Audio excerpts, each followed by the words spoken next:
नेपालको पुँजी बजारलाई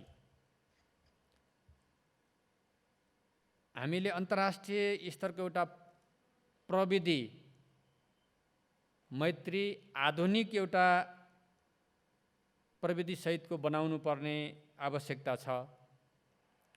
त्यो प्रविधिको अभावमा, त्यो विश्वसनीय एउटा प्रविधिको आधारमा, आधुनिक प्रविधिको अभावमा हामीले धितोपत्र बजारलाई एउटा अर्थतन्त्रको ऐनाको रूपमा हेर्छौँ, त्यो हेर्न सक्ने गरी अझै बनाउन कोसिस गर्नुपर्छ। लगानीकर्ताहरूको हित संरक्षण गर्नका लागि एकातिर हाम्रो संस्थाको, नियमनकारी संस्थाको क्षमताको अभिवृद्धि गर्नु छ। त्यो पूर्वाधारको क्षेत्रमा पनि होला, भौतिक पूर्वाधारमा पनि के गर्नुपर्छ, तपाईँलाई अगाडि बढ्ने कुरामा हाम्रो साथ सहयोग छ, बढ्नुहोस्। र अन्य क्षमता, प्रविधिको क्षमता, जनशक्तिको क्षमताको पनि त्यत्तिकै विकास गर्नु छ।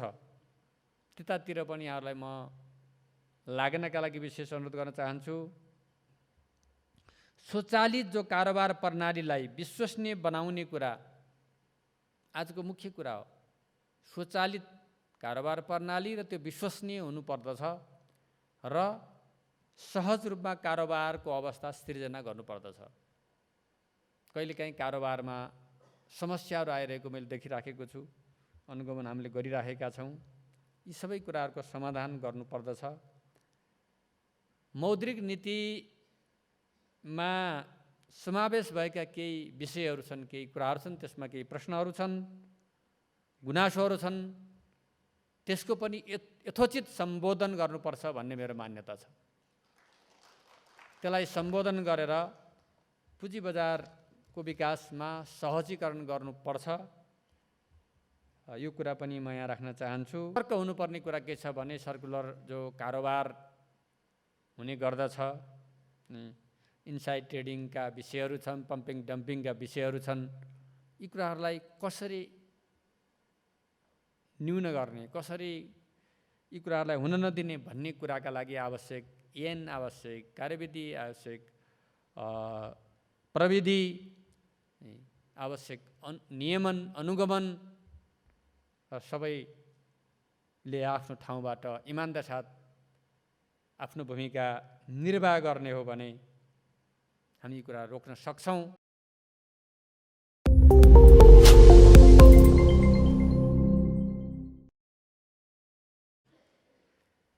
अघि प्रस्तुत गर्नुभएको यहाँ प्रेजेन्टेसनमा समस्याहरूको बारेमा, आगामी योजनाको बारेमा प्रश्न गरिसक्नुभएको छ र आफ्नो मन्तव्यमा पनि धेरै कुराहरू राखिसक्नु भएको छ।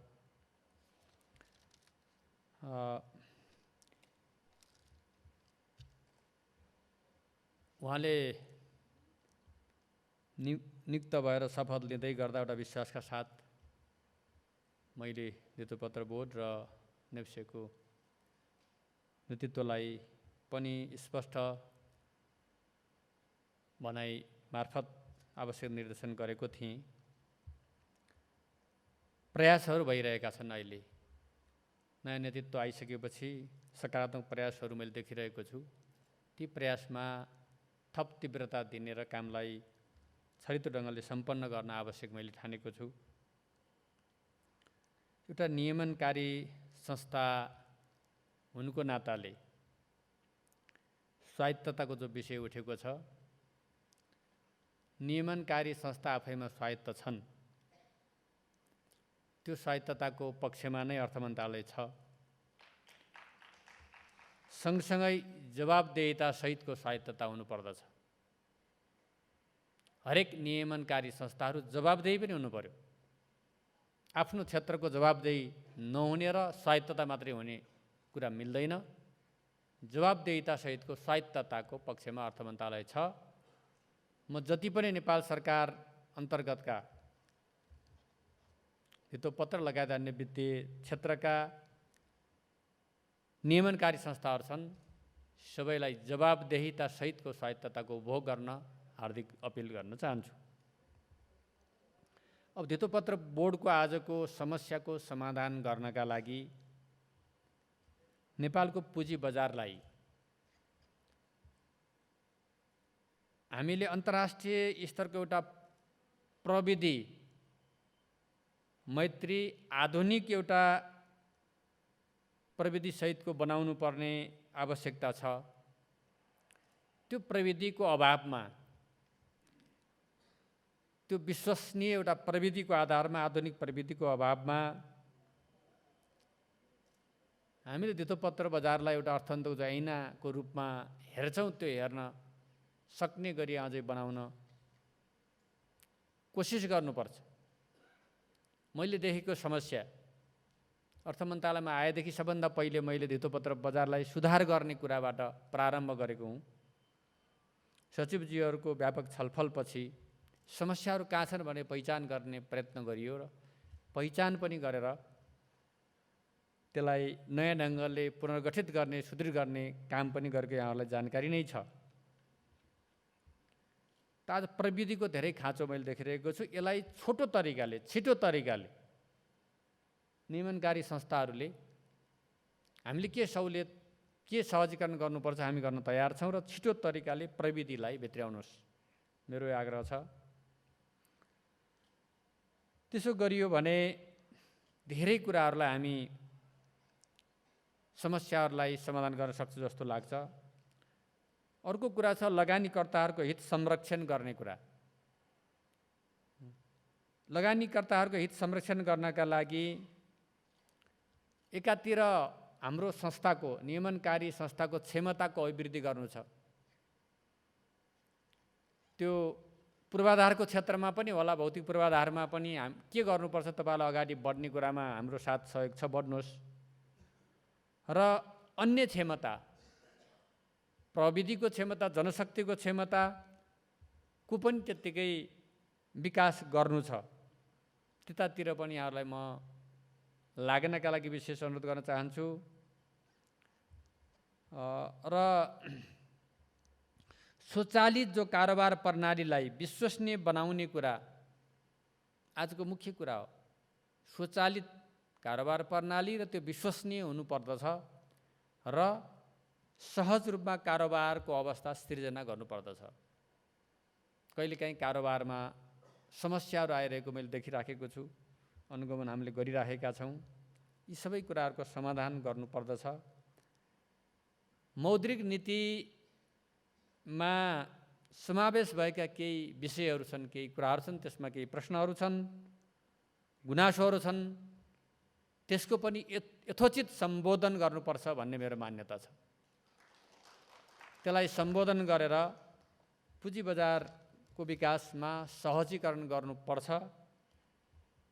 यो कुरा पनि म यहाँ राख्न चाहन्छु।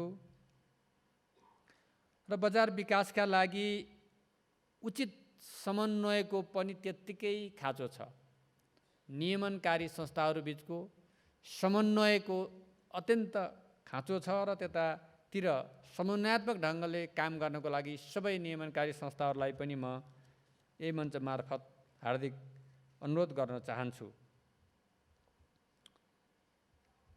अब एसएमई प्लेटफर्महरू सञ्चालन गरेर कृषिजन्य कम्पनीहरूलाई यता भित्र्याउने लगायत अहिलेको बजेट प्रस्तुत गर्दै गर्दा धितोपत्र कारोबार सम्बन्धी विषयहरूलाई प्राथमिकतामा राखेर अगाडि बढाएको कुरा पूर्ववक्ताहरूले भनिसक्नु भएको छ।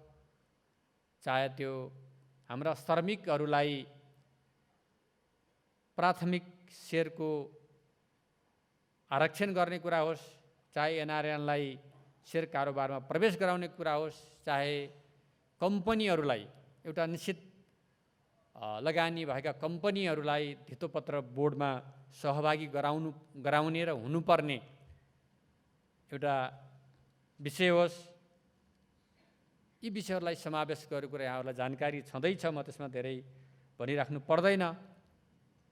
यी कुराहरूलाई कार्यान्वयन हामी गरेर जान्छौँ र कार्यान्वयन गरेर जाने क्रममा हामीले धितोपत्र बजारको, पुँजी बजारको हामीले धेरै सुधार र विकास हुनेछ भन्ने मैले विश्वास लिएको छु। र मुख्य कुरा अहिले कतिपय समस्याहरू देखिरहेका छन्, कहिलेकाहीँ विभिन्न प्रश्नहरू उठ्छन्, कहिलेकाहीँ विभिन्न कार्यक्रमहरू मैले देखिराखेका छु। पहिलो कुरा धितोपत्र सम्बन्धी, पुँजी बजार सम्बन्धी ज्ञान, जनचेतना, पत्र बजार सम्बन्धी वित्तीय साक्षरता, यसलाई जे शब्दमा भन्दा पनि त्यसको खाँचो छ। त्यो अपर्याप्त भयो। त्यस्ता ट्रेनिङहरू सञ्चालन गर्नु पर्यो। त्यसको लागि जनशक्ति परिचालन गर्नु पर्यो। गाउँ गाउँसम्म यो कुरालाई पुर्याउने, त्यहाँ राम्रोसँग बुझाउने हाम्रो कमी भएको छ। त्यो कमी हुनुको कारणले अब अज्ञानतामा यो बजारभित्र प्रवेश गर्ने क्रममै लगानीकर्ताहरूले समस्या भोग्नु परेको कुरालाई हामीले राम्रोसँग आत्मसात गर्न जरुरी छ। त्यसलाई प्राथमिकता दिनुपर्छ। अन्य विषयहरू जस्तो सेटलमेन्ट ग्यारेन्टी स्थापना गर्ने कुराहरूको कुरा मैले भनेको थिएँ, त्यो कहाँ पुगेको छ, त्यसलाई अगाडि बढाएर डेरीभरि औजारहरूको प्रयोग गर्ने, निर्माण गर्ने कुरा महत्त्वपूर्ण भएको हुनाले त्यतातिर पनि मैले अध्यक्षजीसित छलफल गरिरहेको र छिटो गर्नको लागि मैले अनुरोध गरिरहेको कुरा छ। वैज्ञानिक तवरले हामीले परिसूचकहरू निर्माण गर्ने कुराहरू आवश्यक छ। परिसूचकहरू निर्माण वैज्ञानिक ढङ्गले गर्दाखेरि पनि कतिपय समस्याहरू समाधान हुन्छन्। मार्केट क्यापको आधारमा larger cap index, medium cap index, small cap index अरू विकसित गरेर परिसूचकलाई सब व्यवस्थित गर्ने कुराले लगानीकर्ताहरूलाई अझ सहजता उपलब्ध हुन्छ भन्ने मलाई लागिरहेछ। बुक बिल्डिङको कुरा अघि अध्यक्षले राख्नुभएको छ। बुक बिल्डिङ प्रणालीलाई हामीले प्रभावकारी रूपमा कार्यान्वयन गर्ने कुरा पनि त्यत्तिकै महत्त्वपूर्ण छ। आज मार्केटमा धेरै कम्पनीहरूलाई, ठुला साना मिडियम सबै कम्पनीहरूलाई भित्र्याउनका लागि विभिन्न औजारहरू, विभिन्न निर्णयहरू, विभिन्न अभ्यासहरू जरुरी छ। त्यसको लागि अर्थ मन्त्रालयले नीतिगत रूपमा नै बजेट निर्माण गर्ने क्रममै प्राथमिकता दिएको कुरा फेरि म दोहोऱ्याएर भन्न चाहन्छु। मार्जिन लेन्डिङ दिनका लागि आवश्यक व्यवस्था गर्न जरुरी छ। त्यसको अभावमा पनि लगानीकर्ताहरूलाई समस्या भइरहेको छ। त्यो कुराको व्यवस्था गरौँ। र सतर्क हुनुपर्ने कुरा के छ भने सर्कुलर जो कारोबार हुने गर्दछ, इनसाइड ट्रेडिङका विषयहरू छन्, पम्पिङ डम्पिङका विषयहरू छन्। यी कुराहरूलाई कसरी न्यून गर्ने, कसरी यी कुराहरूलाई हुन नदिने भन्ने कुराका लागि आवश्यक ऐन आवश्यक, कार्यविधि आवश्यक, प्रविधि आवश्यक, नियमन अनुगमन सबैले आफ्नो ठाउँबाट इमानदार साथ आफ्नो भूमिका निर्वाह गर्ने हो भने हामी यी कुरा रोक्न सक्छौँ। क्रमशः रोकिने दिशातिर गइरहेको पनि मैले देख्छु। र पुँजी बजारको आफ्नो क्यारेक्टर छ। कहिले बढ्ने घट्ने एउटा स्तरसम्म यसको स्वाभाविक प्रक्रिया पनि हो। कहिलेकाहीँ अस्वाभाविक प्रक्रिया पनि देखा पर्दछन्। त्यसमा हामी सचेत हुन जरुरी छ।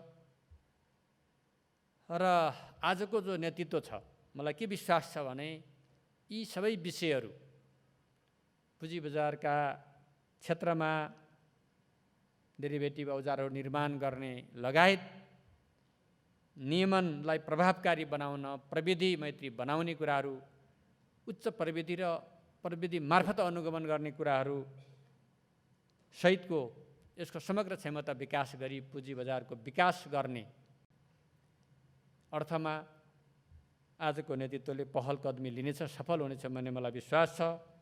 त्यस आधारमा यो 30औं वार्षिक उत्सवको अवसरमा म सिङ्गो धितोपत्र परिवार र सम्बद्ध सबै महानुभावहरूलाई हार्दिक बधाई र शुभकामना दिन चाहन्छु। जहाँसम्म अर्थ मन्त्रालयको भूमिका छ, तपाईहरुको स्वायत्तता, तपाईको जवाबदेहितालाई परबाट हेर्ने कुरा हो। हामीले हेरिराखेका छौँ। तपाईहरुको कामहरूलाई अगाडि बढाउनको लागि सहजीकरण गर्ने कुरा हामीले सहजीकरण गरिरहेका छौँ। नियमावली, विनियमावलीहरू, तपाईहरुले ऐन संशोधन लगायतका कुराहरू तपाईहरुले ल्याएको प्रस्तावमा अर्थ मन्त्रालय अत्यन्त सकारात्मक ढङ्गले त्यसलाई सहजीकरण गरेको कुरा पनि म स्पष्ट गर्न चाहन्छु। जहाँसम्म तपाईहरुले भौतिक पूर्वाधार बनाउने कुरा छ त्यसमा अगाडि बढ्नुस्। प्रक्रियाहरू कहाँ छन् त्यसलाई तपाईहरु पहल कदमी लिनुहोस्। त्यसमा हाम्रो पूर्ण सहयोग रहने कुरा पनि म स्पष्ट गर्न चाहन्छु। र राष्ट्र बैंक, बीमा समिति र धितोपत्र बोर्डको बीचको अन्तर सम्बन्ध, समन्वयात्मक सहकार्य गर्नका लागि म तिनै संस्थाहरूलाई हार्दिक अपिल गर्न पनि चाहन्छु। र अन्तमा आज पुँजी बजारमा संलग्न हुनुभएका हजारौं व्यक्तिहरू, सयौं कम्पनीहरू हुनुहुन्छ। उहाँहरूको कुराहरूलाई, उहाँहरूका समस्याहरूलाई हामीले हेरिरहेका छौँ, अनुगमन गरिरहेका छौँ। कसरी यसलाई अझ राम्रो बनाउने, व्यवस्थित बनाउने भन्ने कुरामा हामी पनि चिन्तित छौँ। सोही सन्दर्भमा अहिले पुँजी बजार क्षेत्रमा देखेका विविध समस्याहरूलाई समाधान गर्न, सुझाव प्रस्तुत गर्नका लागि आजै मात्रै हामीले राष्ट्र बैंकका गभर्नर, धितोपत्रका अध्यक्ष, अर्थ मन्त्रालय हामी बसेर 4 सदस्यीय सुझाव समिति, धितोपत्र बजारमा देखेका समस्यालाई समाधान गर्न 4 सदस्यीय सुझाव समिति हामीले गठन गरेका छौँ। त्यसले दिएका सुझावहरूको आधारमा तत्त निकायले गर्नुपर्ने कामहरू गर्ने गरी हामीले यो गठन गरेको कुरा पनि, 4 सदस्यीय सुझाव समिति गठन गरेको कुरा पनि म यहाँहरू मार्फत समस्त यस बजारमा जोडिनुभएका सबै महानुभावहरूलाई यो जानकारी गराउन चाहन्छु। हामी निरन्तर लगानीकर्ताको रक्षा गर्ने सन्दर्भमा इमानदारीताका साथ लागिरहेका छौँ र यी अघि हामीले यहाँ छलफल गरेका, अघि प्रस्तुत भएका विषय, यहाँ अघि राखेका विषयहरू, जे विषयहरू छन् ती विषयहरूलाई हामी सबैले गम्भीरतापूर्वक लिएका छौँ। त्यसलाई कार्यान्वयन गर्ने कुरामा फेरि हातेमालो गरौँ। हामी सबैको क्षमता अभिवृद्धि गर्नुपर्ने आवश्यकता छ समग्रमा। त्यसको लागि आफ्नो ठाउँबाट, आफ्नो कार्य जिम्मेवारीबाट त्यो क्षमता विकासको लागि योजनाबद्ध ढङ्गले लागौँ भन्ने कुरा राख्दै यहाँहरू सबैमा फेरि पनि हार्दिक शुभकामना सहित बिदा हुन्छु। धन्यवाद।